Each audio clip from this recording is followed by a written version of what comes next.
நேற்று 1500 இன்னைக்கு இன்னைக்கு ஒரே அடிக்கு 200 கொடுக்குறோம். மக்கள்கிட்ட சல்லி இல்லை. மரக்கறி விலை இன்றைக்கு பெரிய அளவாக குறைஞ்சிருக்கு. கரெக்டு 1 கிலோ 4000 இருந்தது. இப்போ 1 கிலோ கரெக்ட் வந்து 250 கிராம் 150 ரூபாய்க்கு இருக்கு. கொழும்பு கண்டிக்கான பேருந்து சேவையும் இருக்கு. கிட்டத்தட்ட முக்கியமான மலையக பிரதேசங்களுக்கான பேருந்து சேவை இருக்கு. ஆனால் நுவரெலியாவுக்கான டிசம்பர் மாதம் 2ஆம் தேதி நேரம் இப்போ 12:30 ஆயிருக்கு. இந்த நேரத்தில் வந்து கொழும்பின் உடைய ரெண்டு முக்கியமான இடங்களை பார்க்க போகிறோம் இந்த வீடியோவில். ஒன்று சந்தை, மரக்கறிகளுடைய விலைகள் இன்றைக்கு பாரியளவாக குறைஞ்சிருக்கு அப்படின்னு சொல்லப்பட்டிருக்கு. என்னென்ன விலைகளில் மரக்கறிகள் இருக்குன்னு பார்க்க போகிறோம். அதோட எந்தெந்த பேருந்துகள் கொழும்பிலிருந்து வெளி மாவட்டங்களுக்கு ஊர்களுக்கு போகுது, எந்த பேருந்துகள் வெளி மாவட்டத்திலிருந்து கொழும்புக்கு வருது அப்படின்ற 2 முக்கியமான விஷயத்தை இந்த வீடியோவில் பார்க்க போகிறோம்.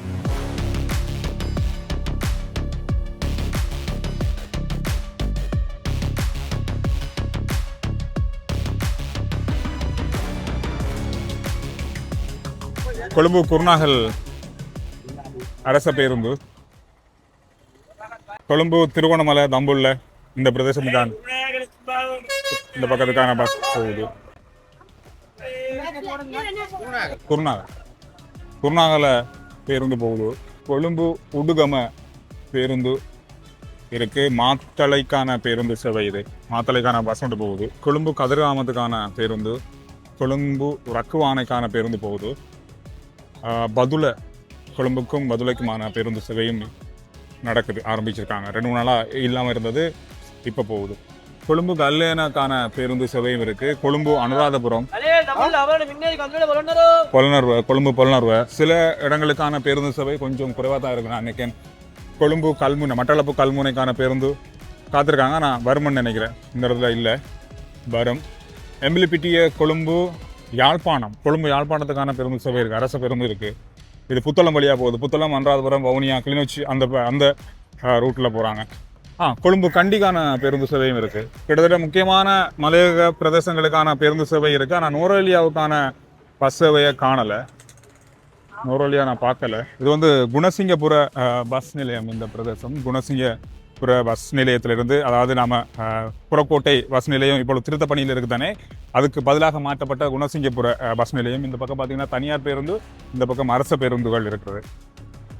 அங்கே போனோம்னு சொன்னால் தனியார் பேருந்து பஸ் நிலையத்துக்குள்ள எந்தெந்த இடங்களுக்கான பேருந்து சேவைகள் நடக்குது அப்படின்றதையும் பார்ப்போம். வெளி இடங்கள்லேருந்து பொருட்களை வாங்குறதுக்கு அதிகமான மக்கள் இன்றைய நாளில் கொழும்பினுடைய மிக முக்கியமான புறக்கோட்டை சந்தை பகுதி, மற்றது பிரதான வீதி, மெயின் ஸ்ட்ரீட் ஆகிய பிரதேசங்களுக்கு பகுதிகளுக்கு வந்திருக்காங்க. அந்தளவு வாகன நெரிசல் அதிகமாக ஏற்பட்டிருக்கு. தேசிக்காய் 100 கிராம் 150 ரூபா, இஞ்சி 100 கிராம் 160 ரூபா, பச்சை மிளகாய் 250 கிராம் 150 ரூபா, கத்தரிக்காய் 250 கிராம் 120 ரூபா, 250 கிராம் 120 ரூபா தக்காளி, புதிய தக்காளி 1 கிலோ 180 ரூபா. வெங்காயம் இது வந்து இந்தியாண்ட வெங்காயம், இறக்குமதி செய்யப்பட்ட வெங்காயம். வெளிமட உருளைக்கிழங்கு வந்து 1 கிலோ 280 ரூபா, 1 கிலோ 200 ரூபா இந்த வெங்காயம்.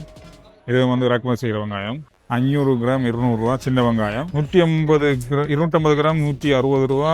லீக்ஸ் வந்து 250 கிராம் 200 ரூபா. பீக்கங்காய் வந்து 250 கிராம் 200 ரூபா. சுரக்காய் 250 கிராம் 100 ரூபா. மரவள்ளிக்கிழங்கு 100 கிராம் 140 ரூபா. கத்தரிக்காய் 250 கிராம் 150 ரூபா. வெண்டிக்காய் 250 கிராம் 150 ரூபா. கோவா 250 கிராம் 120 ரூபா. பீட்ரூட் 250 கிராம் 180 ரூபா. போஞ்சி 250 கிராம் 300 ரூபா. வெங்காயத்தாளா 250 கிராம் 200 ரூபா. கேரட் 250 கிராம் 130 ரூபா. பழங்களும் எல்லாமே இருக்கு. புதிய பழங்கள் வந்திருக்கு. மாம்பழம், பப்பாளி பழம், கொய்யாப்பழம், எல்லா பழங்களுமே வந்திருக்கு. 3 நாளைக்கு முதல்ல இருந்த மரக்கறிகளுடைய விலைகளை விட இந்த நாளில் மரக்கறிகளோட விலை குறைஞ்சிருக்கு. 4000 வந்தது. கரெக்டே 1 கிலோ 4000 இருந்தது. இப்போ 1 கிலோ கரெக்ட் வந்து 250 கிராம் 150 ரூபாய்க்கு இருக்கு. மரக்கறி விலை இன்றைக்கு பெரிய அளவாக குறைஞ்சிருக்கு. நேற்று 1500 இன்னைக்கு ஒரே அடிக்கு 200 கொடுக்குறோம். மக்கள்கிட்ட சல்லி இல்லை. மக்கள் மிகவும் கஷ்டத்தில் வாழ்றாங்க. எங்களுக்கு துக்கத்தை பார்க்கிறாத வரைக்கும் நாங்கள் கொண்டு கொடுக்குறோம். மக்கள் அழுகுறாங்க தின்ன இல்லாம. இதை ஜனாதிபதி உடனடியாக இதுக்கு ஒரு முடிவை எடுத்து தெரிவிக்கிறாரு. நல்லது. அன்றாபுரத்துலேருந்து வந்தீங்க. ஏன்னு மக்களுக்கு மிகவும் முக்கியமானது. இதுகளுக்கெல்லாம் உடனடியாக ஜனாதிபதி முடிவு எடுக்குமாறு ஜனாதிபதி அன்ற குமாரைக்கு நான் சொல்றேன். உண்மையிலே வெற்றியான வானம் வந்து அந்த அளவுக்கு என்ன சொல்றது, தெளிவாக இல்லை, கொஞ்சம் மப்பு மந்தாரம் இருக்குது. ஆனால் கடுமையான வெயில் வெக்க இருக்குது பதுளை கொழும்பு பேருந்து. கொழும்பு சிலாவத்துக்கான ஏசி பஸ் போகுது. சாதாரணமான அரசு பேருந்தும் குளியாப்பிட்டிய பேருந்தும் போகுது. இதில் சில பேருந்து சேவைகள் வந்து அரசாங்க பேருந்து சேவையும் இந்த பகுதியால் போகுது. சில யாழ்ப்பாணத்துக்கான பேருந்து இதில் குருநாகல் கொழும்பு, கேகால மாவனல்ல பேருந்து இருக்குது, தனியார் பேருந்து. நாவலப்பிட்டிய கொழும்பு, நாவலப்பிட்டி வரைக்கும் போகுதா என்ன? கேகால என்னதான் கேகால வரைக்கும் தான் போகுது, நாவலப்பிட்டிய போகாதான். கொழும்பு கண்டி ஏசி பஸ்ஸும் இருக்குது. கொழும்பு ஹட்டனுக்கான பேருந்து இப்போ இந்த இடத்துல பஸ் பார்க்கிங்கில் இல்லை, ஆனால் சேவை இருக்குது. இப்போ சற்று நேரத்துக்கு முதல் தான் கொழும்புக்கான, அதாவது கொழும்புலேருந்து ஹட்டனுக்கான பஸ் ஒன்று போயிருக்கு.